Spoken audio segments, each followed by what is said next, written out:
Hello viewers, welcome to me Prabhu media channel. So ఈ రోజు ఈ వీడియోలో నెల్లిమల్ల నియోజకవర్గాన్ని 2024లో ఏ పార్టీ సొంతం చేసుకోబోతుంది, ఏ పార్టీకి ఎన్ని ఓట్లు వచ్చే అవకాశం ఉంది, గెలిచే పార్టీకి మెజారిటీ ఎంత రావచ్చు అన్న పూర్తి సమాచారాన్ని మీ ముందర ఉంచబోతున్నాను. సో వీడియోలోకి వెళ్లే ముందు ఛానల్ని సబ్స్క్రైబ్ చేసుకుని వీడియోని లైక్ చేయడం మాత్రం మర్చిపోవద్దు. 2024లో నెల్లిమల్ల నియోజకవర్గంలో ఎవరిని సొంతం చేసుకోబోతున్నారో తెలుసుకోవడానికంటే ముందు 2019లో ఈ నియోజకవర్గంలో అసలు ఏం జరిగింది అన్న పూర్తి సమాచారాన్ని ఒక్కసారి అయితే చూసేద్దాం. సో నెల్లిమల్ల నియోజకవర్గంలో 2019లో వైసీపీ తరపున నిలబడ్డ అభ్యర్థికి 94,258 ఓట్లు వచ్చాయి. అలాగే టీడీపీ తరపున నిలబడ్డ అభ్యర్థికి 66,207 ఓట్లు వచ్చాయి. అలాగే జనసేన పార్టీ తరపున నిలబడ్డ అభ్యర్థికి 7,633 ఓట్లు వచ్చాయి.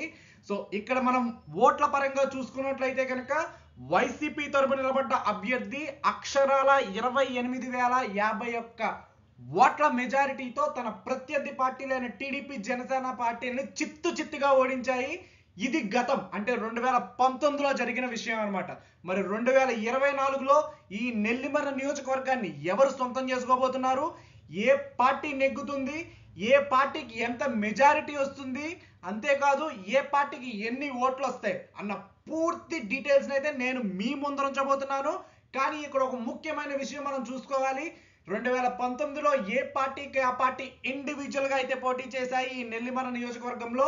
కానీ ఈ 2024లో వైఎస్ఆర్సీపీ ఇండివిజువల్గా పోటీ చేస్తుంది. టీడీపీ జనసేన మరికొన్ని పార్టీలు పొత్తు పెట్టుకుని అయితే పోటీ చేస్తున్నాయి.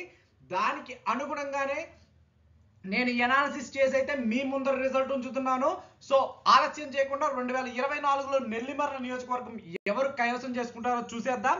సో నెల్లిమల్ల నియోజకవర్గాన్ని వైఎస్ఆర్సీపీ ద్వారా నిలబడ్డ అభ్యర్థి మరి ఒకసారి ఈ నెల్లిమల్ల నియోజకవర్గంలో జెండా పాతుతారని అయితే తెలుస్తుంది.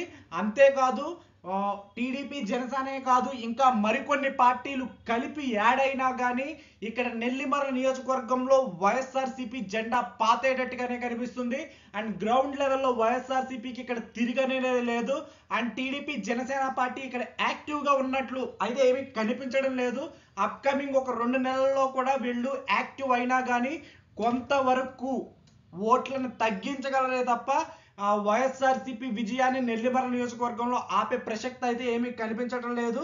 సో ఇక్కడ గెలుపొందే అభ్యర్థికి 10,000 నుంచి 15,000 ఓట్ల మెజారిటీ వచ్చే అవకాశం అయితే కనిపిస్తుంది. అంతేకాదు మనము ఈ ఛానల్ ద్వారా మీ ప్రభు ఛానల్ ద్వారా ఏపీకి సంబంధించిన 175 నియోజకవర్గాలకు సంబంధించిన ఇన్ఫర్మేషన్స్ అయితే ఇక్కడ పోస్ట్ చేస్తున్నారు, మీరు చెక్ చేసుకోవచ్చు. అంతేకాదు ఏపీ అలాగే తెలంగాణకు సంబంధించిన డైలీ అప్డేట్స్ కూడా మనం మన ఛానల్లో అప్లోడ్ చేస్తాము. ఇంట్రెస్ట్ ఉంటే కనుక సబ్స్క్రైబ్ చేసుకోండి. మీ Prabhu signing off. Thank you, by.